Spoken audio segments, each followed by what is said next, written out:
Hey everyone, in this video I'm going to show you how to trim and cut videos in YouTube Studio in just a few simple steps.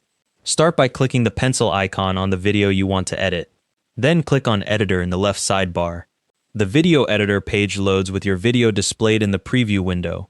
Click on Trim and Cut to open the trimming interface.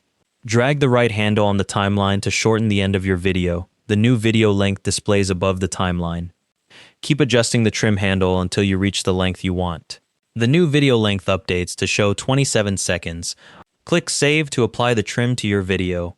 You can drag either the left or right trim handle to remove footage from the start or end of your video. If you need to remove a section from the middle, drag the playhead to that point and use the split button to divide the clip into segments. The trim preview updates in real time as you drag, so you can see exactly what frame your video will start and end on.